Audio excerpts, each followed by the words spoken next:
teissTalk, the live webinar with no presentations, no PowerPoint, just talk. Hello, hello, hello. Good morning, good afternoon, good evening from wherever you are joining us, and welcome to the last teissTalk of the season. That's right. We won't be back. We get our Thursday afternoons back. We can, well, what will we fill them with? I mean, we know we take such a large part of your Thursday afternoon, such an important part, but I'm sure you can wait. I think we return on the 14th of September, so not too long to wait. But yes, this is our last episode, so let's make it a good one. Let's make sure that we get to give away at least one mug today. If you'd like one of the teissTalk mugs, which are fetching quite a lot of money on eBay and on the black market, I hear, then don't forget to ask your question up in the top right-hand corner of your screen. This Q&A tab there, that's where I'm looking for questions. Don't put them in the chat because I won't see them, but put them in the Q&A and we'll ask them. And the one that makes the most sense, gives us the hardest time, makes me laugh, or that I just pick randomly, is the one that will win the teissTalk. And welcome everybody who's joining us from LinkedIn. Let's see if we can get a mug out to you folks as well. I mean, let's just have a mug frenzy overall, really. Today's talk is about CISOs and their personal liability, a legal briefing. So if you've got questions for one of the three lawyers, or maybe non-lawyers, but they're all in the legal profession, then make sure you put them up there. So if you've, I don't know, maybe you've got a neighbourly dispute over a fence, maybe you're trying to contest a will. I'm joking, don't put questions like that up there. But if you've got questions around these legal aspects, now is the time to ask them. And talking of lawyers, let's bring them up on the stage, shall we? Let's have JJ, Peter, and Joe. Please come up onto the stage. JJ, welcome. Hi, excited to be here. Yeah, fantastic. Thank you. And Joe, welcome. Hi, good to be here. And Peter, thank you for coming. It's my pleasure. Very good, very good. So, by the sounds of it, a slightly international crowd. So we've got both lawyers on both sides of the pond at the moment. So there should be a good conversation. So let's look at the news article, which I think sums it up pretty well, actually. CISOs worried about personal liability for breaches. So my first question, and in fact, my opening statement and question for the panel here is, as if CISOs haven't got enough to worry about. We talk about mental health, we talk about stress, and now you're saying that we're going to get sued if we make a little slip up at work, right? Is that really the case? Should we be as worried as this seems to make it out? I mean, I'm happy to jump in first. I mean, to me, from the UK perspective, and just to get on record, I'm not a lawyer. Regulator definitely wants me to tell you that. I think people are worrying about this kind of too much. In the UK, at least, I don't see the liability for a CISO coming the way it does. And part of that might be that, I don't see many CISOs who are kind of, in a position as a director or officer of a company. There's another debate there around whether CISO should be or not, which are probably not worth bringing up for today. But to me, it feels like the liability here is overstated, with kind of one exception. If you look at the case which we're kind of all thinking about in the back of our minds, which is what happened with the Uber CISO, if you are, you don't tell the truth, you end up in a situation where you potentially misled a regulator, you carried out some kind of act that could be viewed as fraud or otherwise, whether you're the CISO or another employee, you're going to have problems. So if you do something illegal, effectively, right? Yeah like any of us would if we did it in jobs. JJ. Right. I mean, he, in that case, so Joe Sullivan was essentially their chief security officer there, and he didn't actually face liability because he failed to do something that he was responsible for as the CISO, but rather because he lied when the FTC was investigating another incident of Uber's, and he tried to basically obstruct their investigation into this additional incident, and he tried to conceal it. And so, anytime we're lying to prosecutors, right, we're likely to get ourselves into some trouble, as we're seeing a lot of in the news and some other chief executives. Yeah, So, I would. go on, Peter. No, I would echo that. During the O.J. Simpson trial, which led to many memorable one-liners. One of them I think was, if you can't do the time, don't do the crime. And certainly in the U.S., these are crime. A felony is a crime is one that involves intent. And so, as Joe and JJ have both said, it's not a matter of making a mistake. It's a matter of intentionally misleading and so forth. And so, I think the facts in the Uber situation were what litigators would call bad facts, compounded by the fact that I think Sullivan himself was a former prosecutor. So there's really not a lot of wiggle room there. Further, a couple of years before that, I think it was the summer of 2020, there was a deputy GC, deputy general counsel at a company that had been hacked. That person apparently did their best to cover up the event and described it as a white hack attack and the ransomware as payment for services. And so that person was charged. So a lot of it comes down to your intent. So that's interesting, isn't it? That broadly speaking, we're going to be fine, but that's certainly not the tone that we're hearing or the tone that's being reported. And in fact, it's probably we've got a poll up actually, which let's just get a quick sort of litmus test, shall we, from the audience. And the poll is: are you worried about being held personally liable for a successful cyber attack? Yes, no, not applicable. So if the Tice Goblin could pop that up in the background, that'd be great. Thank you. Voting is open, so we'll leave that for a few moments. So is this down to the media inflating this as a story? I mean, heaven forfends they might want to sell some newspapers or some column inches or whatever. Or is there really an element of truth? Are there circumstances in which a well-meaning CISO could be held liable for something due to incompetence, for instance? Well, so I think if you're a CISO or essentially like the chief security officer of a U.S. publicly traded company, we have seen increasing targeting by regulators and in class action litigation, where essentially the allegation is something like, the statements that you made on your company's website about how strong the security posture was of that company are essentially false or misleading, because when this incident happened, and indeed you weren't using MFA or you had poor password hygiene, you couldn't have had as strong of a security posture as you've alleged, and you've led investors and the public to believe by these statements on your website, for example. Mm-hmm. Relatedly, I think CISOs can be alleged to be negligent, similarly for not taking reasonable steps to secure the organization, have similar kinds of good posture and hygiene, or relatedly, they've mismanaged their responsibilities is another allegation. For example, maybe they failed to oversee the SOC personnel appropriately, and that's why this incident occurred.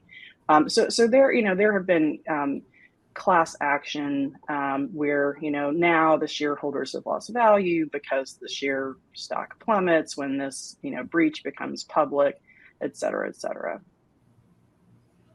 I do think from the liability perspective, though, we need to consider whether people think they're going to be held liable or they're going to lose their job.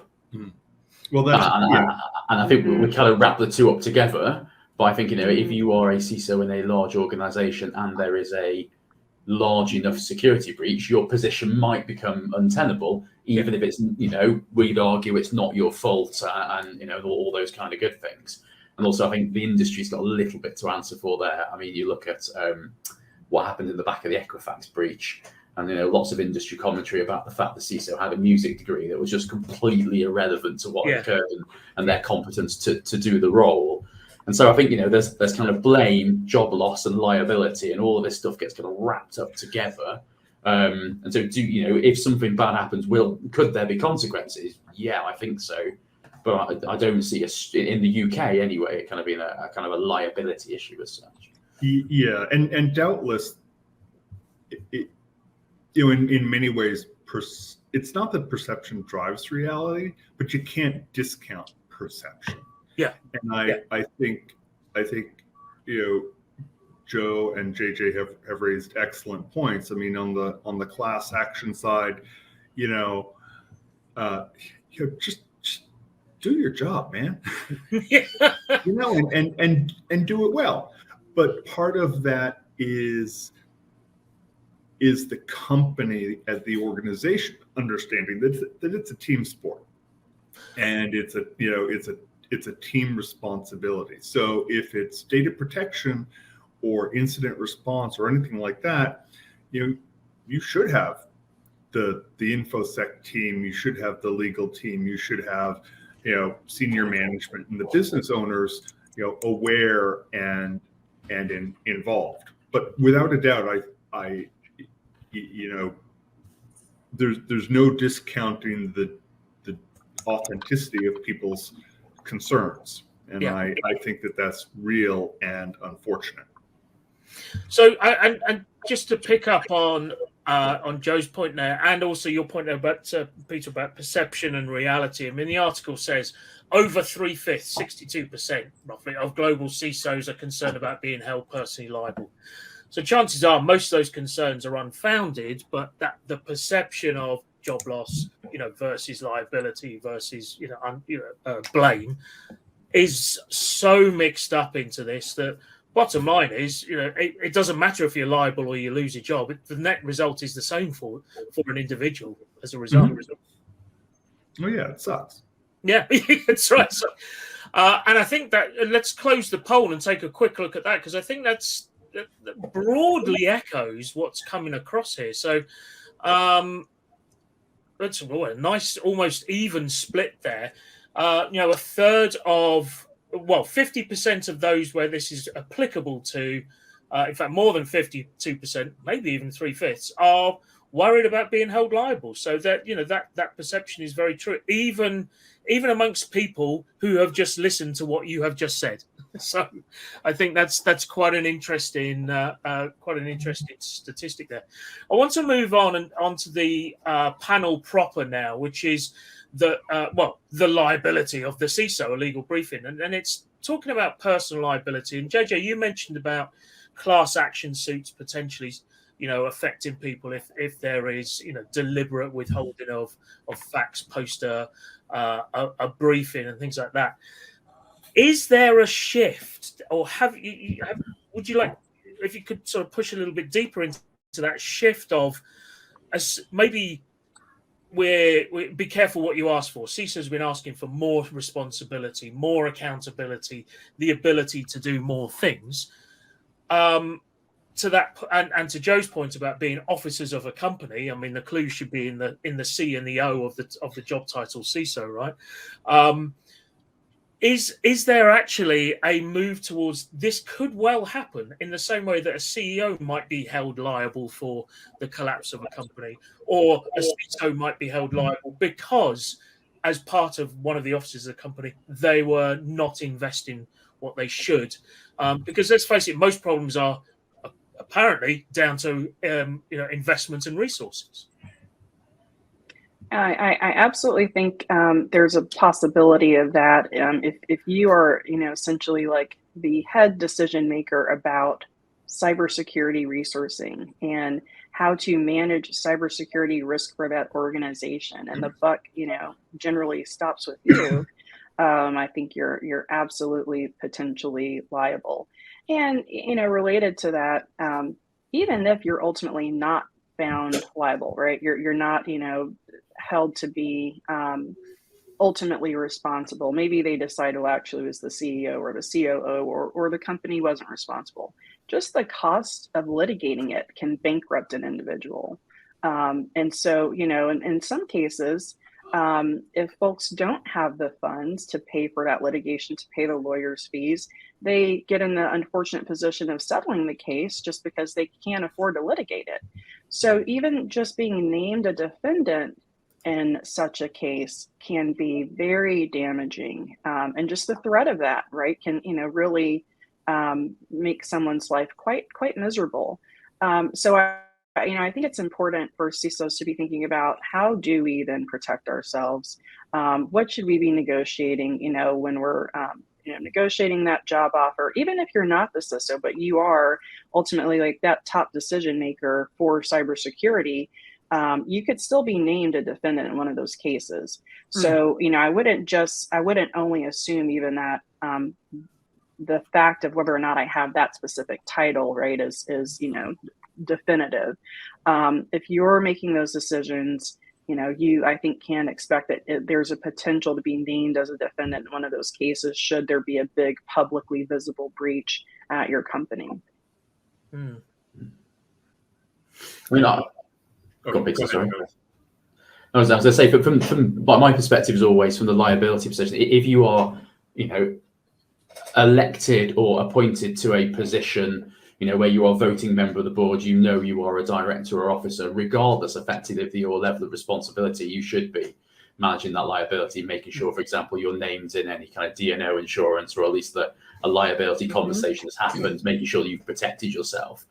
Where I see the risk kind of more immediately starting to occur, though, is if you are potentially a virtual CISO, you're there as a service provider and you've been appointed to that role, and actually it's more about you as your company doing it. Is there a professional negligence, professional indemnity type issue there that starts to come from this, rather than, which ultimately, if you're a single individual invoicing through a single company, really is a personal kind of problem. Yeah. But also the other area being, I think, where is what type of company really affects this, and where I think you're likely to see senior cybersecurity professionals, the executive roles in mass, is cybersecurity companies.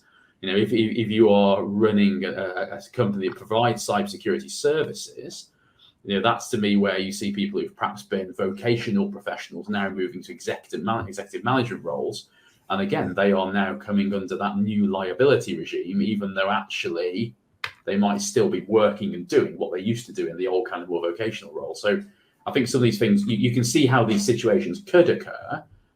How likely they are under which system, I don't know. I think probably perhaps more, without speaking out of turn, the US tends to be more litigious.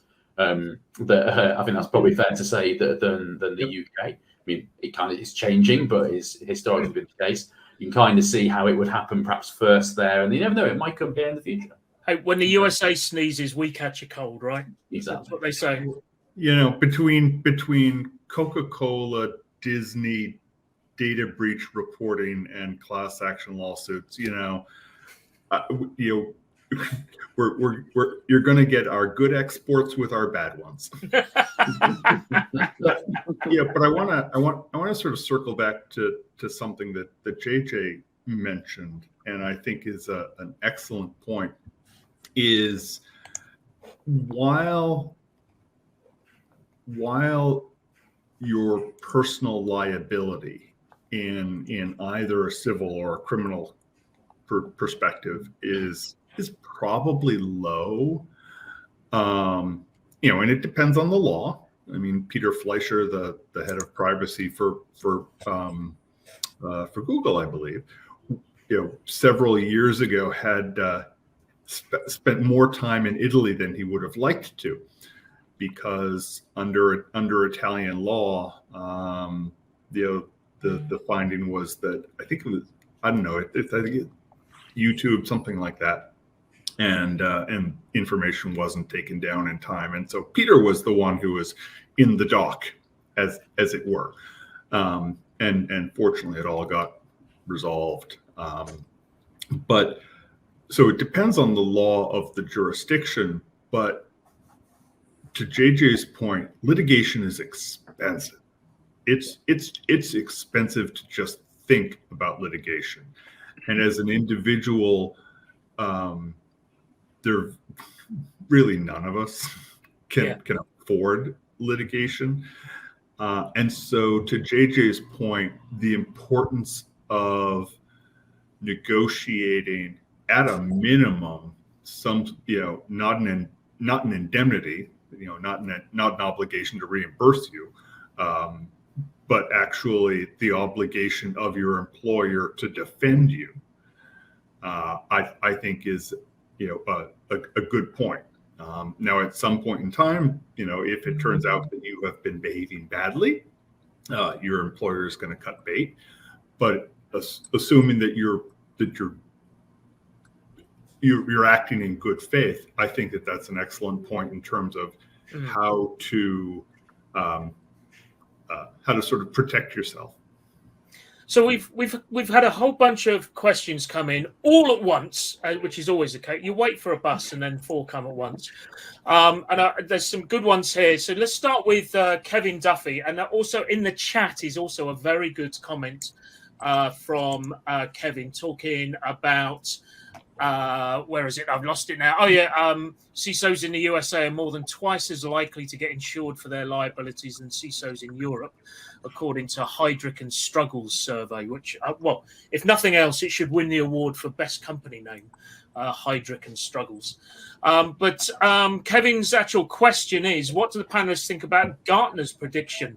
75% of CEOs will be personally liable for cyber physical security incidents by 2024. I mean, that's 6 months away. I think, Peter, we just got your answer there from that slight guffaw you gave. But is that really? Well, let me just. Far be it for me to dispute something I haven't read and didn't know about.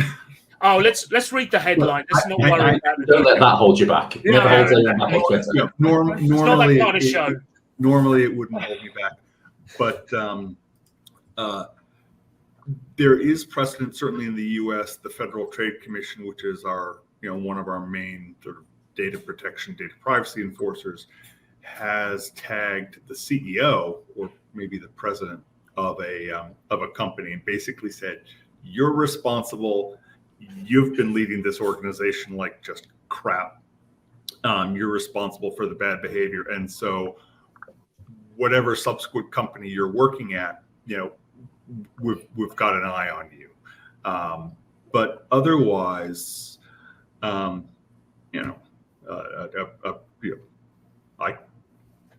be just as comfortable predicting the forecast for tomorrow. I guess, the angle that I would look at this is that cybersecurity risk should be considered as just one aspect of overall corporate risk, right, and risk management. And so from that perspective, the CEO is ultimately responsible for the overall risk at that organization, right? They make sort of like the final decisions when it comes to whether or not to fund more, personnel for the security center, or whether to do that digital transformation and ensure that, you have the appropriate security audits and all of the, I think a lot of the challenges that CISOs are having, especially I think like this year, is just like the funding, the resourcing to do all the things to check all the boxes that they would love to be checking, right? And it is, and now I think with AI, and there are apparently like new criminal versions of ChatGPT to help, That's really unfair. The criminal. Yeah, so I think CISOs, are in a tough position, particularly in this macroeconomic environment, and I think to some extent that risk is should work itself up the chain, and often I think it does when you look at who actually is named. It's not just the CISO, it's often CEO and others in the C-suite. And I think with the increased threats we're looking at, likely from AI-infused cyber threats, that maybe that's not so far off. I don't know. I mean, I personally think 2024 is a bit soon, but the one thing I could see happening is, if you take a chief security officer role, or you move towards, being a head of health, safety, security, and the environment, for example, you could find yourself with health and safety exposure, which would mean straight away you're looking at pretty chunky liability there, where health and safety crosses over with both physical and cyber security. That I could see happening very quickly. The one thing I'd say this also starts to raise the kind of spectrum more broadly is, will we see more security whistleblowers? So in the UK, if you make a protected disclosure, that gives you whistleblower protection. One of the organisations you can make those disclosures to is the ICO, the Information Commissioner's Office. And again, that's the other side of this: is how do I avoid liability when I see something I don't like. And the way the UK market is moving is to corporate offences. So we're seeing a failure to prevent bribery and corruption, a failure to prevent fraud, which are kind of offences against the corporate for actively not doing something. There's definitely a world coming with more regulation, more control, and more penalty for things, as we've seen with health and safety. Health and safety law in the UK from the 70s coming in to drive change around something that was never a business priority, and again now attracts huge, and quite rightly so, liability for individuals as well. The world does seem to be moving that way. 2024 feels very, very soon to me.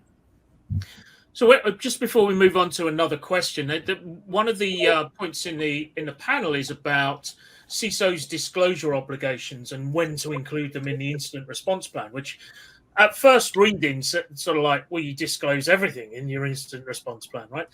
Absolutely right. But there are certain circumstances, I'm sure, which might seem perfectly valid, where if there is an attack on a company, in many cases, the company may not even disclose it. If they do not have to disclose it, they will not disclose it, right? So it's that kind of, at what point do you actually go against company instructions? At what point does it become material versus non-material that I disclose this or don't?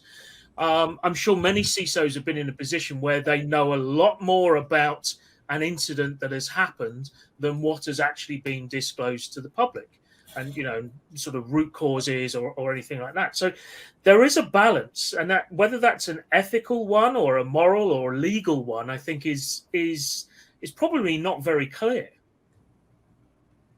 That's huge. That's a big, a very good and very big issue, because I suspect that most incident response and breach response plans do not really identify who's responsible for making the ultimate decision.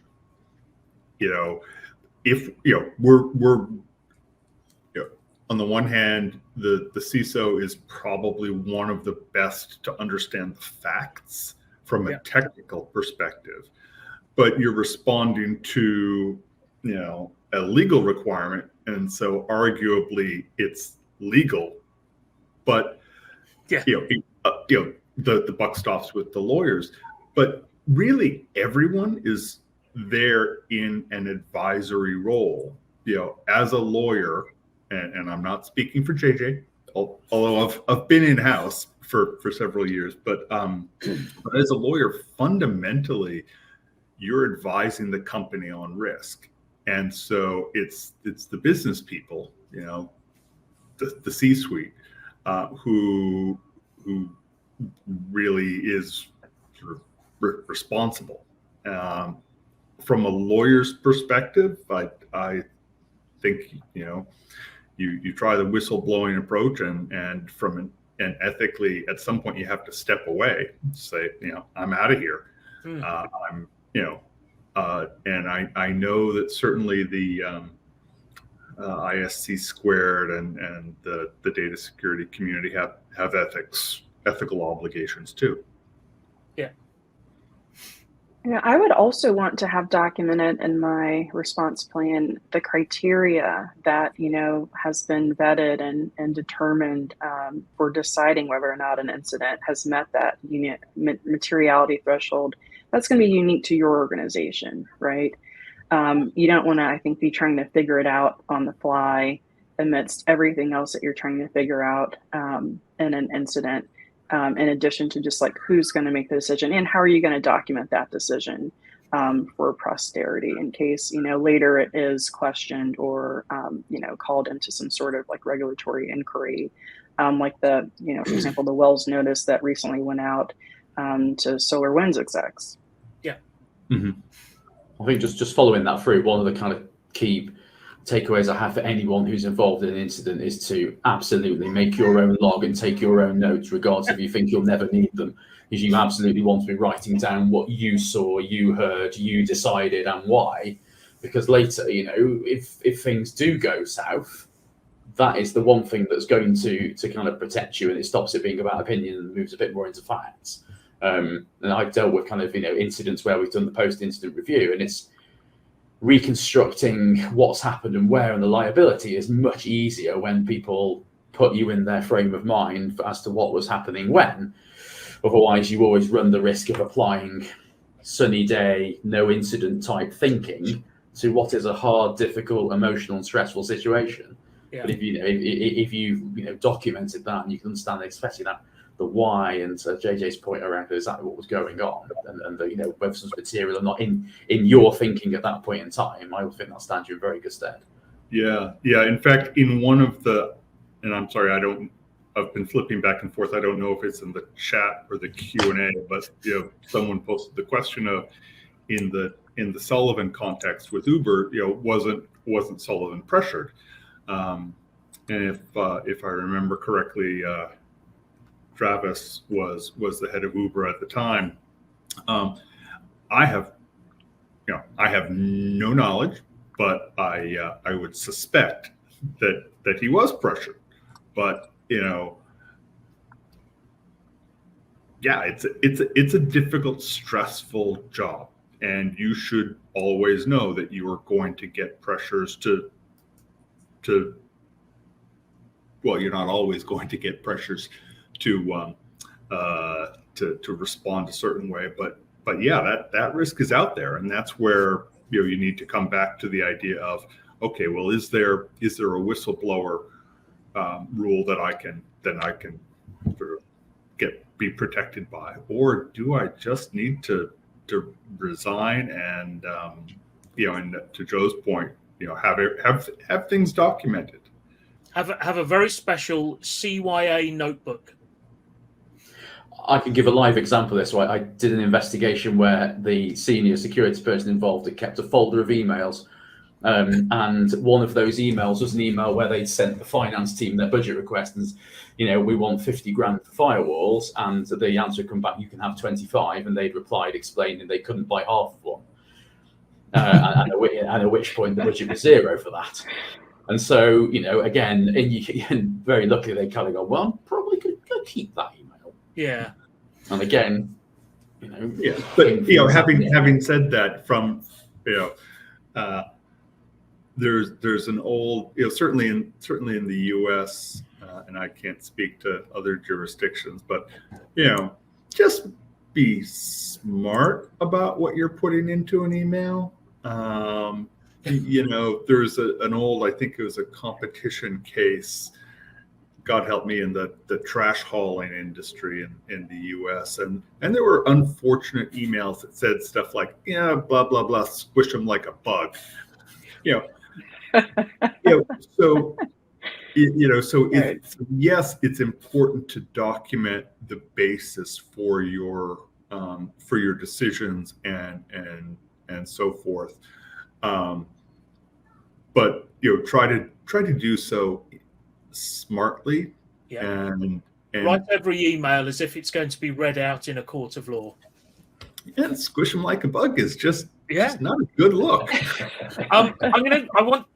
There's a whole bunch of questions now. Again, I'm going to do some quick fire here because I think they're really good points, and we've got about well, less than 10 minutes left. So Gareth Stacey asks, with the introduction of the Digital Operational Resilience Act, DORA, in Europe, there is a growing focus on accountability with board members to be held accountable. Can you see this filtering out to other industries soon? Yes, other highly regulated industries, I can see that, and that's why I think as well in your incident response plan, you should have procedures about your board level communications. How are you going to keep them in the loop? How are you going to, share those updates? Who needs to approve the updates if they're in writing, et cetera. So I think that should be an important part of your IR plan as well. Very good. Let's do another one. That's perfect. This is a perfect example of a quick fire round. David Gadd asks, we are talking about CISOs, but what if you are a head of InfoSec director of security and you're the highest level security person within the firm? Do they need to get insurance as well? Yes. Ooh. Okay. You can be named a defendant, I think, or negotiate a right of defense or, indemnification. Both. Get something to cover yourself so it's not coming out of your pocket if you are named. Yeah. I mean, it's no bad thing to cover yourself. If you're in that senior role, you think you could be taking on the liability, you absolutely want to make sure that it's shared. Yeah, but having said that, at some point, well, you need to be senior enough. What senior enough looks like, I don't know. No one does, but I'm afraid if you're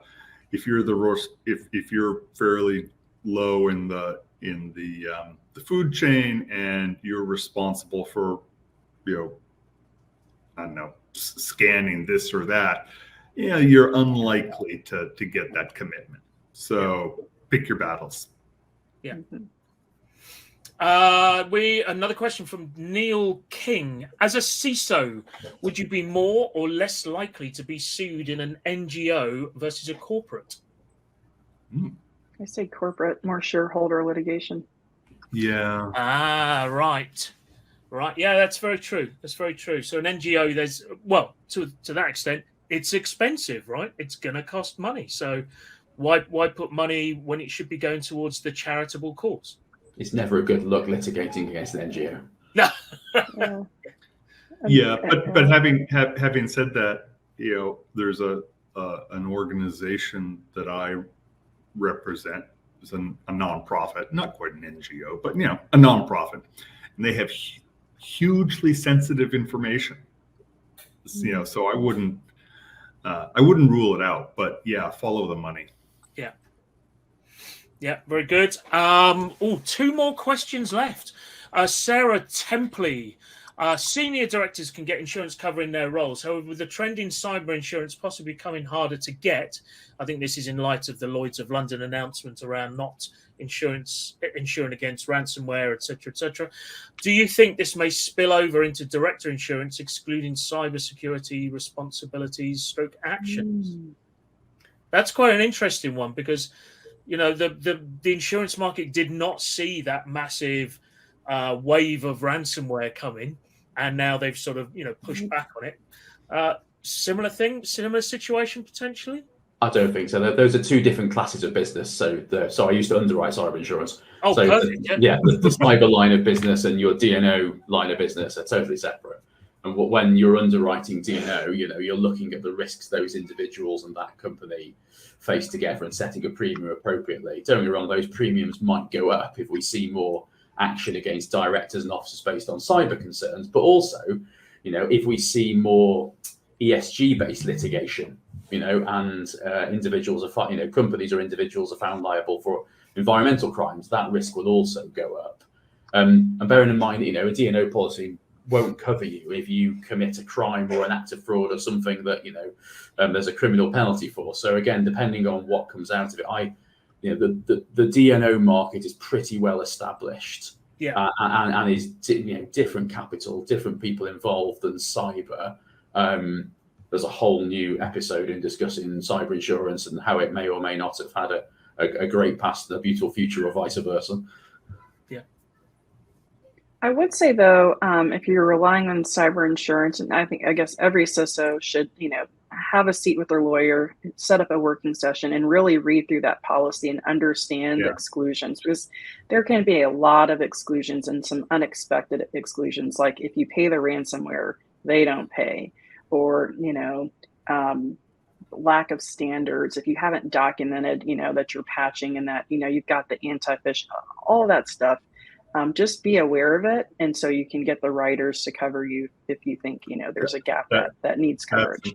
That's an excellent point, because while reading an insurance policy, with apologies to insurers out there, but while reading an insurance policy is probably worse than watching paint dry. To JJ's point, look for the exclusions. So, how is a breach defined? How is an attack defined? If there's an email spoof, and so I end up wiring $50,000 to the wrong, to some fraudster, that's not necessarily going to fall within your incident coverage, maybe under a crime fraud, but pay attention to the fine print and get someone who really understands how those policies work. Yeah. And final question, because we are right up against it. So quick fire definitely on this one from David Gadd.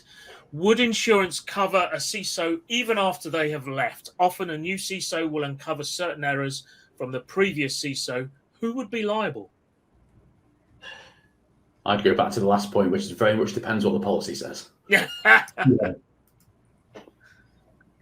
What the policy says and what your employer is willing to cover, what you negotiate. JJ.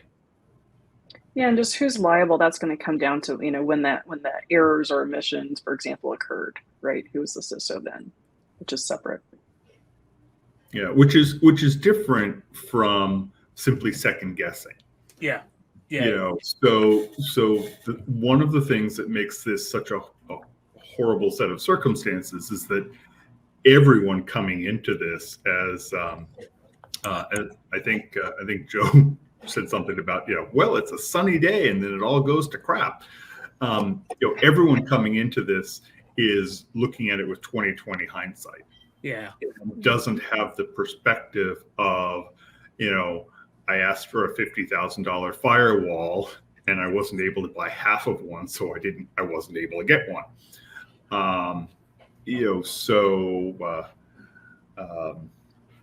So you have to be, you have to prepare everything in anticipation of a skeptical audience. Document. Okay, brilliant. Thank you so much, folks. Really appreciate that. That's the end. I think I'm going to give each of you 10 seconds. The standard question is, what should our listeners and viewers do when they get to their desk tomorrow morning? What's the first thing they should do when addressing this topic? Peter, I'm going to start with you. Double check and triple check your incident response plan and do whatever benchmarking you can. Nice. Joe. I think if you are the most senior person responsible for cybersecurity, have a chat with your GC or legal counsel and have the liability discussion. Very good. And JJ? Document as much as you can about what you are doing to protect your organization. If you're doing it, but it's not documented, you're not going to get the credit for it at the end of the day. Yeah. I'm going to add one, which is take your head of legal out for lunch. Make friends with them, right? A pint. A pot or a pint. Or a pint, even better. Yeah, there's no such thing as a pint. No, there's always more than one. And drunk lawyers, I'm not sure. Well, maybe that'd be a good thing. Who knows? When you get the best legal. When you get the best advice, right? But you do want to build those relationships. Yes, absolutely. Brilliant. Thank you so much, folks. Really appreciate your time on this. It comes to the most important part of the show, which is the handing out of a mug. Now, we had loads of questions. We've got some regular contributors here, people who might have had mugs before. I asked to give everybody a mug. They wouldn't let me. So what I'm going to do is certainly David Gadd and Gareth Stacey, you win a definite mug. You will absolutely be sent a mug in the post. And I think the rest of you, Kevin Duffy, Sarah Templey, and Neil King, you might get one in the post as soon as marketing get back to us. But we're definitely handing out to Gareth and David. So Gareth and David, thank you so much for your questions.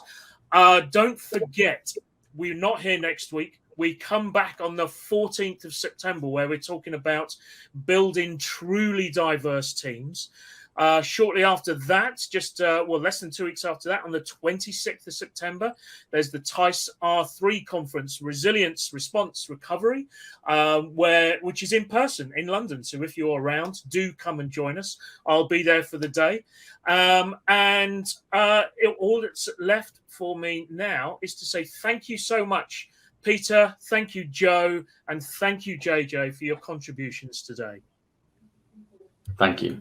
Thanks for having us. And for all you out there, stay secure, my friends.